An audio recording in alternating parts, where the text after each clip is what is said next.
ఏ నందినగర్ నివాసంలో అయితే పెద్దలు గౌరవనీయులు కేసీఆర్ గారు తెలంగాణ వచ్చుడో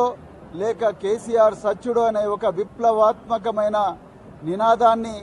ప్రాణ త్యాగానికి కూడా సిద్ధమై మరి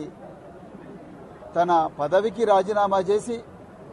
నందినగర్ నివాసమే వేదికగా రాత్రింబవళ్లు ఏ ఇంట్లో అయితే తెలంగాణ మేధావులు, తెలంగాణ ఉద్యమకారులు, తెలంగాణలో ఉండే రకరకాల వర్గాలకు చెందిన ప్రజలతో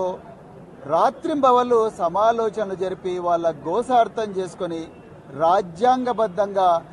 ఏ ఇంట్లో అయితే తెలంగాణ ఏర్పాటుకు, తెలంగాణ సాధన కోసం ఒక వ్యూహం రచించారో అదే నివాసంలో ఈరోజు తెలంగాణను పట్టపగలే దోచుకుంటున్న దోపిడి దొంగలు కాంగ్రెస్, రేవంత్ రెడ్డి, వాళ్లకు సపోర్ట్ చేస్తున్న బీజేపీ నాయకులు ఏర్పాటు చేసిన కుట్రతో ఏర్పాటు చేసిన సిట్టు పోలీసులు ఇలా కేసీఆర్ గారిని విచారిస్తున్నారు. ఇది తెలంగాణ చరిత్రలో ఒక గొప్ప బాధతో దుర్దినం.